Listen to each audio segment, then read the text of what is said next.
तरुण मुलं मस्त काम करतायत. हम्म. म्हणजे मी ज्या वेळेला एकांकिका करत होतो त्या वेळी कशा पद्धतीने एकांकिका होत हा होत्या हा. आणि आता होत आहेत त्याच्यात खूप फरक जाणवतो. हा. टेक्निकली पण खूप साऊंड झालेत. हम्म. साऊंड, आता शब्द साऊंड आला म्हणून बरोबर. साऊंडचा वापर तर इतका सुंदर करतायत ना हम्म. मुलं.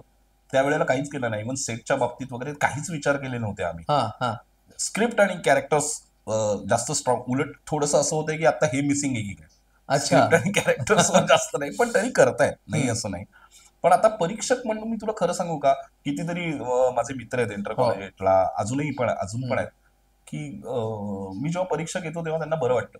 हा कारण मुळात मी जोरजोरात हसतो. हा समोर घडते, जर विनोद खरंच हा. आवडला तर मी हसतो, मला खरंच जर रडू आलं तर मी रडतो. हम्म. मी परीक्षक आहे म्हणजे मी हा. एक चष्मा लावून बसणार एका असं काही मी वेगळ्या असं आसनावर काही बसल्यासारखं. करत नाही. कारण माझं माझं माझा मुद्दाच असा आहे की मला प्रेक्षक म्हणून तर आवडायला पाहिजे. बरोबर. त्यातले बारकाई जी काय आहे ती मी टिपेन, हम्म. पण ती नाही मला बघायचं. हम्म. मुळात हम्म. ते आहे ते मला भिडलंच नाही, मला ते हम्म. समजलंच नाही. हम्म. तर ते परीक्षक म्हणून मला कसं आवडेल? असा एक वेगळा माणूस नाहीये ना मी. बरोबर. परीक्षक म्हणून मी एक वेगळा माणूस नाही. प्रेक्षकच असतो तो. परीक्षक जो असतो तो प्रेक्षकच असतो. हम्म. तो सुद्धा हम्म. पहिल्यांदाच बघत असतो.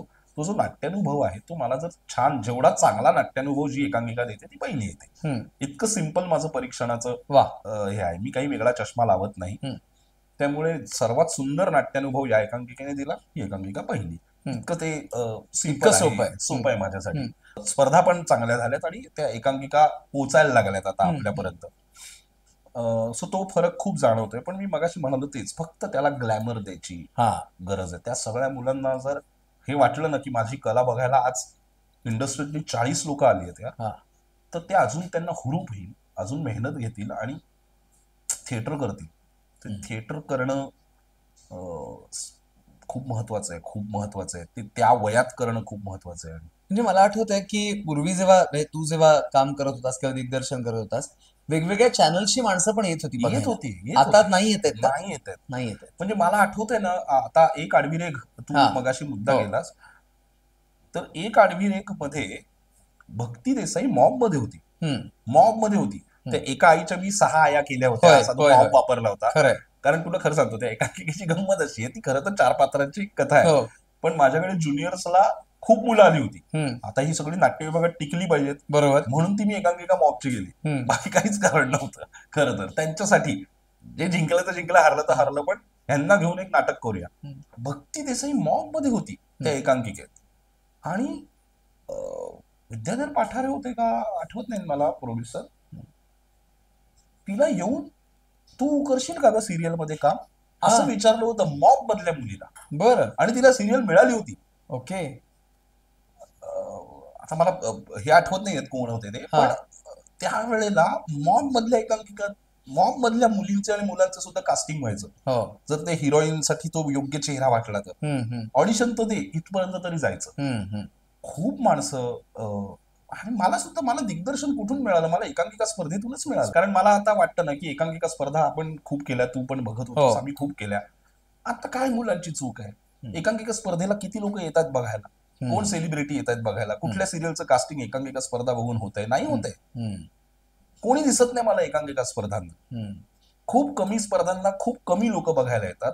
जर त्या तरुण मुलाला मी 30 दिवस तालीम करून एकांकिका करतो, मला बेस्ट ऍक्टर मिळतं आणि मला कोणीच घेत नाही, त्यापेक्षा मी 4 रील्स करून मला सिरियल मिळत असेल तर तो का करेल एकांकिका स्पर्धा? खरंय खरंय. कशासाठी एवढी मेहनत घेणार आहे? कोणी येत नाहीये बघायला. काही त्यांची त्या मुलांची चूक नाहीये. त्या एकांकिका स्पर्धांना ग्लॅमर द्यायची गरज आहे आता. तिथून कास्टिंग व्हायची गरज आहे. आता कोणालाही विचारलं मागच्या वर्षीचा बेस्ट ऍक्टर कोण आहे, मलाही नाही आठवत आहे. कोण आहे रे सवाई अभिनेता, नाही आठवत आहे. नाही आठवत. आठवत सुद्धा नाही गेल्या वर्षी कोण आहेत बेस्ट ऍक्टर आणि ऍक्ट्रेस. असं माझ्या वेळेला नव्हतं. आदिती सारंगधर असू दे, सिद्धार्थ असू दे, सगळे तिथून वर आलेली माणसं आहेत आणि तिथून सेलिब्रिटी आणि स्टार बनलेली माणसं आहेत. खरंय. ते आता किती राहिलंय? किती आता एकांकिका स्पर्धेतली मुलं बिचारी ती काय करणार? त्यापेक्षा खरंच 4 रील्स करून त्यांना जर ओळखतायत, त्यांना जर पुढची सिरियल मिळतेय, तर ते तेच करणार आहेत. इथे तर पहिला हादरा बसला ना रे. म्हणजे मगाशी मी जे म्हणालो ना, तोपर्यंत सगळं संगीत नाटक, त्या पद्धतीचे स्वर, त्या पद्धतीचं बोलणं, म्हणजे हातात स्क्रिप्ट आल्यावर अभिनय म्हणजे काहीतरी एका स्वरातच बोलायला पाहिजे. आता ती संगीत नाटकाची गरज होती. पण आता एक रिअलिस्टिक नाटक जेव्हा हातात येतं तेव्हा ते तसंच बोलून चालणार नाही. पण हे कळण्याचं ते वय नव्हतं. सो पहिले जेव्हा मी नाट्य विभागात गेलो काहीतरी वेगळंच वातावरण. नाही, फ्लॅट बोल पहिले, फ्लॅट. काही अभिनयच नाही, फ्लॅट, प्लेन वाच, प्लेन वाच. पहिला प्लेन वाच म्हणजे नुसतं प्लेन, काहीच इमोशन नाही त्यात. पहिले प्लेन, मग एक 10 दिवस स्पीच वर्कच चालू आहे. नाही, ह्याचा मूड काय आहे, अरे बापरे एवढं सगळं असतं. नाही, मूड बिफोर काय आहे कॅरेक्टरचा, तो कुठून आला असेल, मग ते कसं असेल, काय असेल. मग एक दिग्दर्शक जो अत्यंत महत्वाचा आहे, त्याचं काहीतरी व्हिज्युअलचं त्याचं काहीतरी कॉन्ट्रीब्युशन असतं, तो ऍक्टर्सना सांगतो. अच्छा, त्याच्या डोक्यात असल्याप्रमाणे हे सगळं होतं का, हे सगळंच नवीन होतं माझ्या. एकांकिकापासून सगळं माझ्यासाठी. आणि नाट्य विभागातलं वातावरणच ते मला प्रॉपर हादरा. म्हणजे सगळ्या माझ्या कॉन्सेप्टच तिथे आतापर्यंत जी केलं नाटक त्याच्यापर्यंत, म्हणजे खरं तर तुला सांगतो तर नाटकाची आवड जी लागली ती रुपारेल नाट्य विभागामुळे. वातावरण झेप नावाची एकांकिका होती माझ्या. कपिल प्रियदर्शन जाधव होता, प्रियदर्शन जाधव मेन रोल, कपिल भोपटकर दिग्दर्शन. जितेंद्र जोशी पण होता. जितेंद्र जोशीने फक्त नाटकासाठी ऍडमिशन घेतली होती रुपारेलला. बर. मधुरा होती वेलणकर. हे सगळे माझे सिनियर्स. सिद्धार्थ, सगळे माझे सिनियर्स. तर तेव्हा झेप नावाची पहिली एकांकिका, तिकडे सगळं वातावरण बघितलं मी, सगळे सिनियर्स, यांची ऍक्टिंग स्टाईल, एक दिग्दर्शक, कशा पद्धतीने स्क्रिप्ट निवडावं, कशी चॉईस असावी, मुळात काय वाचावं हे पण कधी कोणी सांगितलं नाही. काय वाचनाची लिस्ट, पुस्तकांची लिस्ट दिली होती की रुपारेल नाट्य विभागात राहायचं असेल तर ही सगळी पुस्तकं वाचली पाहिजे, नाहीतर येऊ नका इथे. अशा पद्धतीनं मग ती सगळी पुस्तकं वाचणं म्हणजे मी खरं रारंग ढांग, मला वाटतं माहीमची खाडी, विजय तेंडुलकरांची सगळी नाटकं ही सगळी कॉलेजला गेल्यावर वाचली. बर. तोपर्यंत असं काही, अरे बापरे हे अशा पद्धतीचं पण एक विश्व बदललं माझं. रुपारेल नाट्य विभागात माझं अख्खं चेंज झालं. माझा पॉइंट ऑफ व्ह्यू चेंज झाला, माझं जग बदललं, नाटकाकडे बघण्याची दृष्टी बदलली, सगळंच माझं बदललं ते रुपारेल नाट्य विभागाने. हो, झालंय. कशामुळे शिक्षा झाली ते आता आठवत नाही. बहुतेक मला जे आठवतं, दीपक राजाध्यक्ष दिग्दर्शक होता, श्याम मनोहरांच्या शीतयुद्ध सदानंदवर एकांकिका.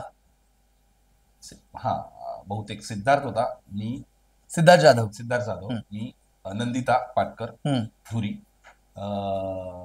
नंतर केतन करंडे वगैरे, हे सगळे आम्ही होतो नाटकात. आणि दीपक नव्हता, पण दीपकला बहुतेक प्रियदर्शन जाधव दीपकला असिस्टंट डिरेक्टर होता. बर. कारण दीपक तेव्हा जॉबला होता मराठी, त्यामुळे त्याला फक्त संध्याकाळी येता यायचं रिहर्सल घ्यायला. बाकी पूर्ण तालीम गिरीश ढोके आणि दर्शन घ्यायचे. आणि शीतयुद्ध सदानंद तर रंथ्रू चालू होते, आणि रंथ्रू दीपक नसल्यामुळे आम्ही जरा रिलॅक्स होतो. काहीतरी घडलं आणि आम्ही हसलो. रंथ्रू चालू असताना आम्ही हसलो. तेव्हा काहीच बोललं नाहीत आणि डायरेक्ट दीपककडे कंप्लेंट गेली, असं काहीतरी. आता एवढे एक्झॅक्ट आठवत नाही, पण बहुतेक आम्ही काहीतरी रंथ्रू चालू असताना हसलो. कोणीतरी फंबल केला का, सिद्धार्थ काहीतरी बोलला, असं काहीतरी झालं आणि हसू आलं. आम्हाला पुढच्या दिवशी सकाळी कॉलेज चालू असताना कॅन्टीन मध्ये ओणवं उभं केलं होतं. अरे बापरे. प्रॉपर सगळे आम्ही जे ऍक्टर्स होतो कॅन्टीन मध्ये ओणवे उभे होतो. अरे बापरे. येता जाता सगळे बघतायत काय झालंय वगैरे, हसतायत.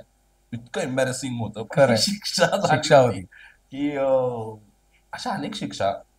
म्हणजे दुपारी ब्रेकच करायचा नाही, भुकेला ठेवायचं. मग दिग्दर्शक स्वतः फ्राईड राईस घेऊन बसणार, सुरू करा, आणि तो स्वतः आमच्या समोर खाणार आणि भूक लागली, असल्या शिक्षा. अशा खूप शिक्षा, भीषण शिक्षा आम्हाला मिळाल्या. की पण नाटक फार सिन्सिअरली केलं. खरं सांगायचं तर हा जो सगळा मस्तीखोरपणा होता तो तालीम संपल्यावर, तो नाटकाच्या दरम्यान ना फार कमी, तू म्हणतोस तसे ना फार कमी किस्से आहेत की नाटकाची धमाल मस्ती. तालमीच्या वेळेला नाही, सगळे सिरियस, हा सिरियसली नाटक केलं. म्हणजे दिग्दर्शक कोणीही असू दे, शिस्त प्रिय असू दे, नाहीतर लूज असू दे, बिंदास्त असू दे, पण नाटकाची तालीम फार सिरियसली केली. म्हणजे बाकी तालीम संपल्यावर खूप मजा गेली, काय पिकनिक निघाल्यावर खूप मजा केली, बाहेर कुठे गेल्यावर मजा केली, प्रयोग संपल्यावर खूप टाइमपास केला, पण तालमीच्या वेळेत नाही केला. मी म्हणजे बघितलेलं आहे की अनेक दिग्दर्शकांची जी दिग्दर्शनाची पद्धत असते की बाटल्या फेकून मारणं, चपला फेकून मारणं. खाल्लेत वाट्या, चपला. चांगला आहे खूप प्रश्न. कारण आपण तो एक इम्पॅक्ट घेऊन येतो. पण म्हणजे ते जे वातावरण असायचं ना नेहमी, ते थोडस ऍक्टरला खुलू न देणारं वातावरण होतं. ते जरा बापरे टेन्शन यायचं, सतत भीती वाटायची. रिस्पेक्टफुल भीती होती, पण तरी ती भीती जास्त असायची. तर मी जसं अकॅडमी ऑफ थिएटर आर्ट्सला ऍडमिशन घेतली, दिग्दर्शन सुरू करायच्या आधी मी अकॅडमी ऑफ थिएटर आर्ट्सला गेलो, मुंबई युनिव्हर्सिटी. तिथे आम्हाला दिग्दर्शन शिकवायला होते विजय केंकरे. म्हणजे ह्याचं क्रेडिट मी खरंच केंकरे सरांना देईन. त्यांना मी असिस्टंट डिरेक्टर होतो आमच्या प्रोडक्शनसाठी, आणि त्यांनी मला एक खूप छान गोष्ट सांगितली की अद्वैत, नटांनी दिग्दर्शकाची वाट बघायला पाहिजे. त्यांना भीती वाटता कामा नये. बर. त्यांना असं वाटायला पाहिजे की आज डिरेक्टर का नाहीये, आला की किती मज्जा येते, हे वाटायला पाहिजे त्यांना. आणि हे मला डोक्यात खूप फिट बसलं की खरंच किती छान आहे. जर असं वातावरण ठेवलं तरच ऍक्टर्स तुमच्याशी बोलायला लागतात, त्यांचं कॉन्ट्रीब्युशन ते द्यायला लागतील. आणि मला नेहमी काम करताना सुद्धा असं वाटायचं की असं कर असं कर. असा दिग्दर्शक म्हणजे ऍक्टर्सना डोकं नसतं, या स्कूलिंग मध्ये मला जायचं नाहीये नक्कीच. त्यापेक्षा, कारण मला नेहमी असं बऱ्याचदा वाटलं की जेव्हा जी काय अभिनयाची पारितोषिकं मिळाली ना, ती मला माझी वाटली नाही कधी. बरं, कारण मी काय केलं, मला याने सांगितलं तसं मी केलं आणि त्यामुळे मला मिळालं. त्यामुळे मला ते सर्टिफिकेट किंवा अवॉर्ड नेहमी त्याचं वाटायचं. त्यामुळे हे मी नक्की बदललं की हे मी बदलायचं. हे वातावरण असता कामा नये कधीच. आणि मी जसं आलो तसं पहिलं मी उलट ऍक्टर्सना त्रास द्यायला लागलो. अच्छा. की नाही, मी सांगतो तसं नको करूस, तू तुझ्यासारखं कर. बर. मी तुला एकदा मी करून दाखवणार नाही. जरी मी ऍक्टर असलो तरी मी एकदाही कधीही आतापर्यंत करून नाही दाखवलेलं. सो मी जर करून दाखवलं तर तू मला कॉपी करणार. जी पर्सनॅलिटीच तुझी नाही ते तुला कसं सूट होईल. त्यामुळे हे कॅरेक्टर तुझ्याकडून कसं काढून घ्यायचं, हे मला वाटतं हेच दिग्दर्शकाचं काम आहे. करून दाखवणं हे दिग्दर्शकाचं काम नाही. आणि मग हे जर मला करायचंय, हे कम्युनिकेशन जर करायचंय, मला तुझ्यातलं छान जे आहे, तुझ्यातलं जे सुंदर आहे ते त्या कॅरेक्टरला द्यायचंय, आणि तुझ्यातले जे दोष आहेत ते मला जर लपवायचे आहेत, त्यासाठीचं जे कम्युनिकेशन आहे, त्यासाठी जर हे वातावरण असेल, वाट्या फेकून मारणं, चपला फेकून मारणं, तर ते तू कधीच देणार नाहीस मला. जर अशा पद्धतीने काम करायचंय तर ते वातावरण सुद्धा पहिले बदलायला पाहिजे. बरोबर. हे मला लक्षात आलं आणि मी त्या पद्धतीने वातावरण बदललं पूर्णतः. आणि मी ऍक्टर्स कडून जास्त काढून घ्यायचा प्रयत्न केला नेहमी की तुला काय वाटतं, तुला कसं करावं असं वाटतंय. ओके, मग एक फायनल डिझाईन असतं दिग्दर्शकाचं की त्याला कुठे पोहोचवायचंय. ज्याला ऍक्टर हँडलिंग हा प्रकार दिग्दर्शनात शिकवला जातो. म्हणजे चेतन दातार, म्हणजे मी दिग्दर्शक व्हायचं कधीच ठरवलं नव्हतं. चेतन दातारचं वर्कशॉप केलं मी, आणि तिथे त्यांनी ज्या काही गोष्टी शिकवल्या ना, तिथून माझं सगळं विजन बदललं. टर्निंग पॉइंट आला. टर्निंग पॉइंट हा दिग्दर्शनाच्या बाबतीतला टर्निंग पॉइंट तो म्हणता येईल की ऍक्टर हँडलिंग हा प्रकार आहे, आणि तो जर करायचा आहे तर ते वातावरण चपला मारून, शिक्षा देऊन, वाट्या मारून होत नाही, आरडाओरडा करून, चिडून ते कधीच ऍक्टर्स कडून झालं नसतं. सो केंकरे सरांनी खूप महत्वाची गोष्ट सांगितली. तर मग मित्रांनो, तुमच्या मनात सुद्धा अशा वेगवेगळ्या कलाकारांना विचारायचे जर प्रश्न असतील तर ते सुद्धा तुम्ही आमच्यापर्यंत पोहोचवू शकता. नवीन पॉडकास्ट मध्ये कोणाकोणाला भेटावंसं वाटतंय ते सुद्धा कळवा. पण हो, त्याच्या आधी तुम्हाला काय करावं लागेल तर आमची व्हॉट्सअप कम्युनिटी जॉईन करावी लागेल. व्हॉट्सअप कम्युनिटी जॉईन केल्यानंतर तुम्हाला कळेलच की आपल्या पुढच्या भागामध्ये कोण भेटीला येणार आहे, त्या सेलिब्रिटीला, त्या मान्यवरांना काय विचारायचंय, तुमच्या मनातला प्रश्न जो काही असेल त्याचा व्हिडिओ करायचा आहे आणि मग आमच्यापर्यंत पोहोचवायचा आहे. आम्ही तुमचे प्रश्न, योग्य ते प्रश्न त्या कलाकारांपर्यंत नक्कीच पोहोचवू.